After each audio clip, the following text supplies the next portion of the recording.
Queridos irmãos e irmãs, bom dia. Rezemos juntos a hora da Ave Maria. Em nome do Pai, do Filho e do Espírito Santo. Amém. O anjo do Senhor anunciou a Maria e ela concebeu do Espírito Santo. Ave Maria, cheia de graça, o Senhor é convosco.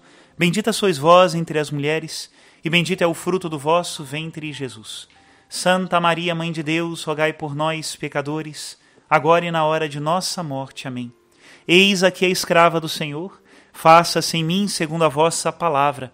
Ave Maria, cheia de graça, o Senhor é convosco. Bendita sois vós entre as mulheres, bendito é o fruto do vosso ventre, Jesus. Santa Maria, Mãe de Deus, rogai por nós, pecadores, agora e na hora de nossa morte. Amém. E o Verbo de Deus se fez carne e habitou entre nós. Ave Maria, cheia de graça, o Senhor é convosco. Bendita sois vós entre as mulheres, e bendito é o fruto do vosso ventre, Jesus. Santa Maria, Mãe de Deus, rogai por nós, pecadores, agora e na hora de nossa morte. Amém. Rogai por nós, ó Santa Mãe de Deus, para que sejamos dignos das promessas de Cristo. Oremos. Infundi, Senhor, em nossas almas a vossa graça, nós o suplicamos, para que nós que conhecemos pelo anúncio do anjo a encarnação de Jesus Cristo, vosso Filho e nosso Senhor, cheguemos por sua paixão e morte de cruz, a glória da ressurreição da carne, pelo mesmo Cristo nosso Senhor. Amém. Em nome do Pai, do Filho e do Espírito Santo. Amém. Queridos irmãos e irmãs, estamos no 4º domingo do Advento, chegamos então na última semana antes do Natal. O Senhor virá. E o 4º domingo do Advento nos coloca diante dos olhos a figura de nossa Mãe, Nossa Senhora. Assim esperaremos bem Jesus Cristo. A reflexão deste 4º domingo a deixamos com o cardeal Raniero Cantalamessa. O título é Será chamado Deus conosco. A liturgia da palavra desta missa abre-se com a célebre profecia de Isaías: o próprio Senhor vos dará um sinal. Uma virgem conceberá e dará à luz um filho, e o chamará Deus conosco.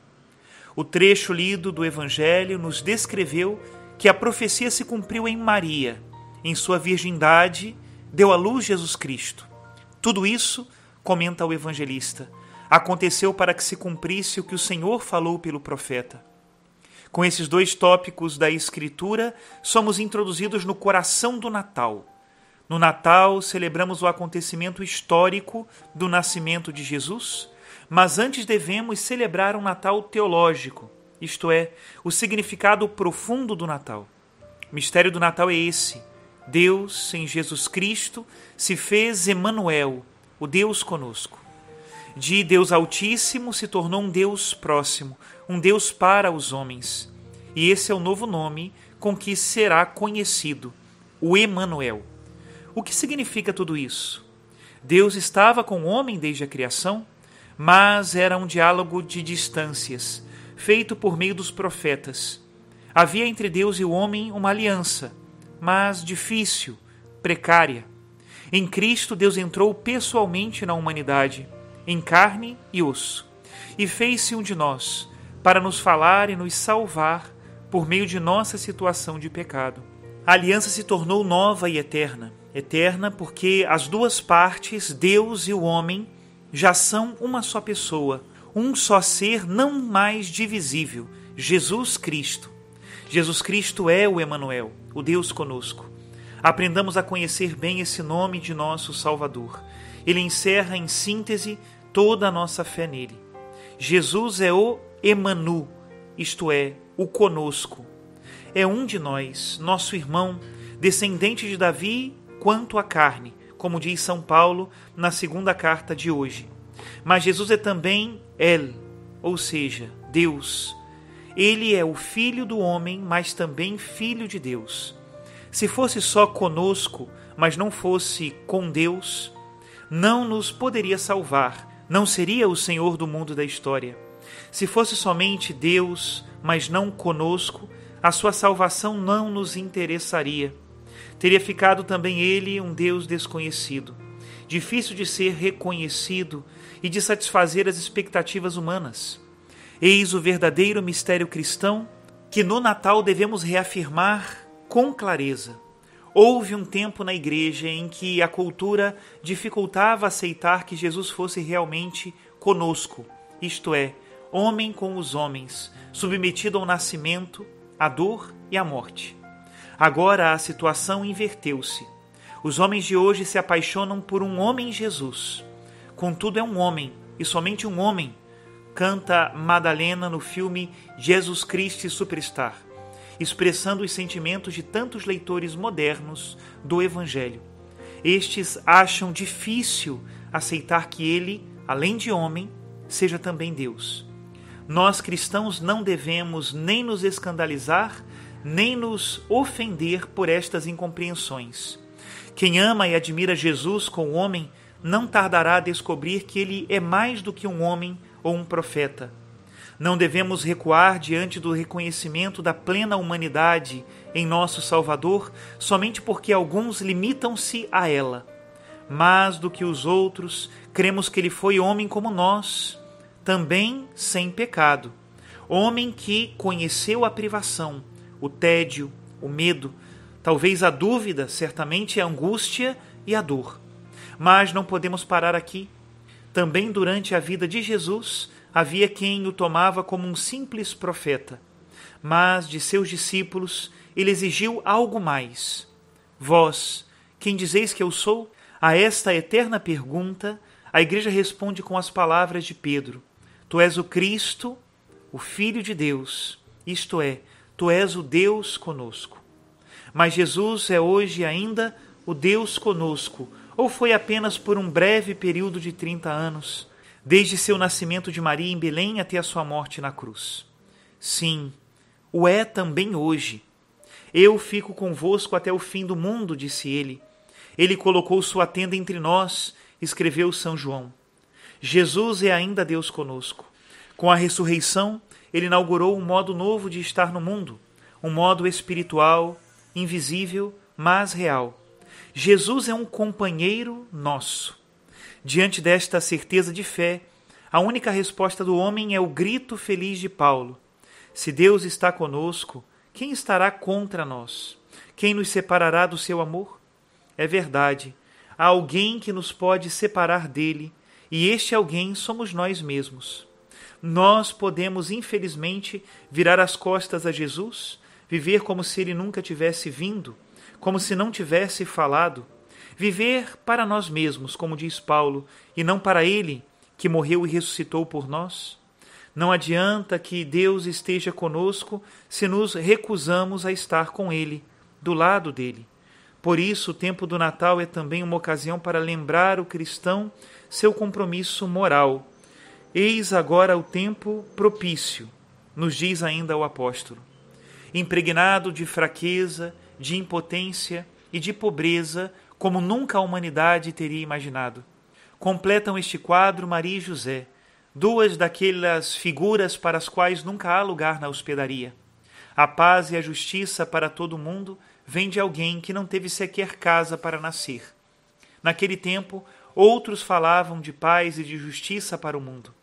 Assim procedia César Augusto, que ouvimos mencionar no começo do tópico evangélico.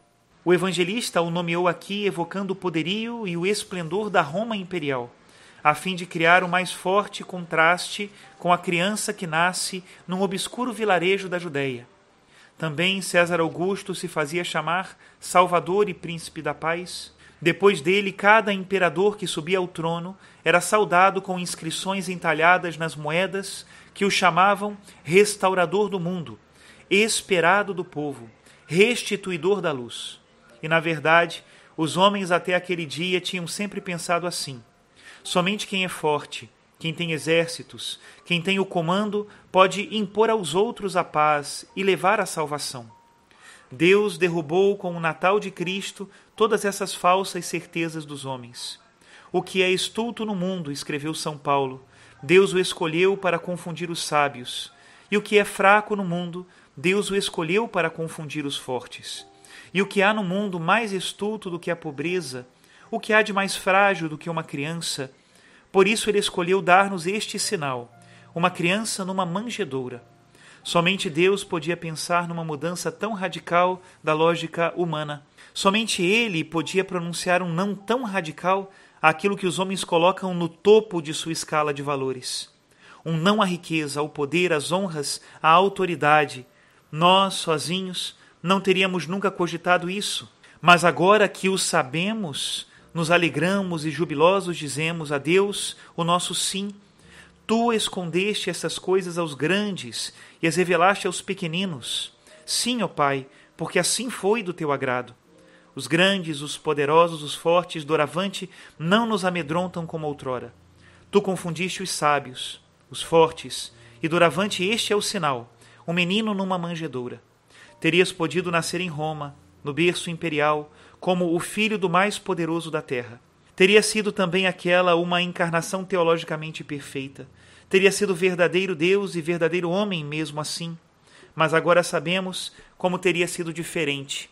Terias dito sim àquilo que os homens tinham sempre pensado. Nada de realmente novo teria começado, nenhum rumo novo para o mundo. Para ti, porém, mais do que te tornares homem, era importante tornar-te pobre e humilde.